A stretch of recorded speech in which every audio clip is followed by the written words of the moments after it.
পাহারা দিতেছি যা। এইবার সাইয়েদনা ইব্রাহিম মূর্তির ঘরে ঢুকলেন, দেখেন কি সুন্দর কথোপকথন আল্লাহ তুলে ধরলেন।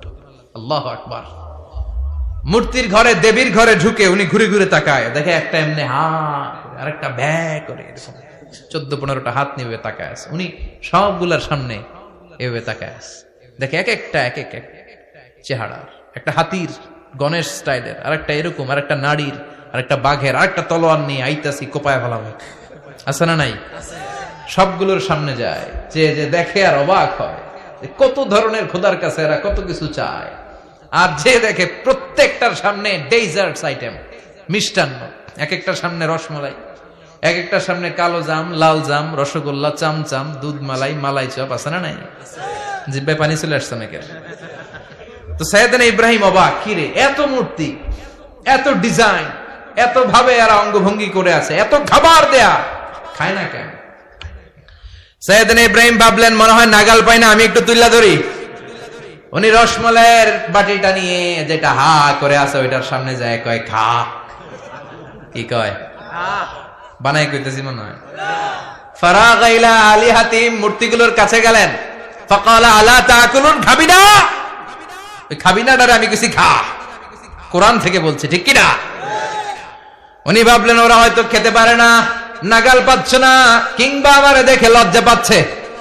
নিজ থেকে রসমালাইয়ের বাটি তুলে ধরলেন, উনি বললেন খা, আর ওগুলা কয় হা হা করে রয়েছে, নরেও না সরেও না। উনি মুখের সামনে তুলে ধরে বললেন আলা তাকুলুন, খা। সবগুলার সামনে গেলেন, খা খা, কেউ খায় না, ওগুলো হা করে আছে। সাইয়েদনা ইব্রাহিম বললেন খা, কেউ কথা কয় না। উনি বললেন খাবি না কেন? তাইলে কথা ক। এই যে কষ্ট করে উড়াইলি, মুখের সামনে দিলাম, খাবি না কেন? কথা বল। আলা তাকুলুন, খাবি না কেন? কথা বল। মা লাকুম লা তাতাকাল্লামুন, খাবি না কেন? মা লাকুম লা তানতিকুন, হয় খা নয় কথা ক। বলতেই লাগলেন খা খা, প্রত্যেকটা মূর্তির সামনে গেলেন, খা, ওগুলা করে আছে হা, কোনো কথা কয় না। কয় কেন খাবি না? তাহলে কথা ক।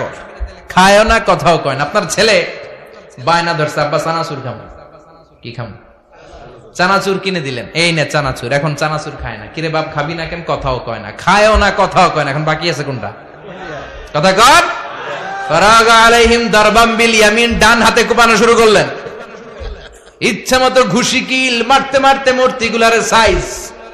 ফারাগা আলাইহিম দারবাম বিল ইয়ামিন, এক একটা নবীর হাতে জান্নাতি শক্তি দিয়েছে কে? আল্লাহ। খা নাইলে কথা ক, খায় না, কথাও কয় না, বাকি আছে। মায়ের মারতে শুরু করলেন, মারতে মারতে সব শেষ। তারপরে খুঁজে পেলেন একটা কুড়াল। কি পাইলেন? কুড়াল দিয়ে মারতে আরো সুবিধা, খালি এটারে এভাবে মারে, ওইভাবে মারে। মারতে মারতে যতগুলো মূর্তি ছিল সবগুলো মেরে বড় মূর্তিটার গায়ে মারতে যাবে, in the mean time stop, কয় না এটারে মারুম না। ফাজআলাহুম জুদাদান, সবগুলারে টুকরা টুকরা, ইল্লা কাবীর আল্লাহুম, বড়টা ছাড়া ওইটারে রেখে দিলেন। আর বুদ্ধি করে কুড়ালটারে বড়টার কাঁধে ঝুলাইয়া দিলেন, বড় মূর্তিটার কাঁধের মধ্যে ঝুলাই দিলেন। ঘটনাটা সুন্দর হয়েছে না? এখন কেমন যেন মনে হয় এটা কোপাইয়া দাঁড়া রয়েছে বাপের বেটার মতো। বড় পূজার শেষ, পূজার দিনক্ষণ শেষ। বিকেল বেলা পূজা মণ্ডপ থেকে সব এসে দেখে সর্বনাশ। পাহারাদার ইব্রাহিম কই, আনতা ফাআলতা হাযা বিআলিহাতিনা ইয়া ইব্রাহিম। ইব্রাহিম সর্বনাশ কে কইছে? তুই কইছত নি? কই আইনো, বড়টাই কইছে। ওইটারে জিজ্ঞেস করো। বাল ফাআলাহু কাবীরুহুম হাযা ফাসআলুহুম ইন কানু ইয়ানতিকুন, কোরআন থেকে বলছি, আমি করি নাই। ওই দেখ কুড়ালটা কার কান্দে? বড়টার কান্দে, ওইটারে জিগা।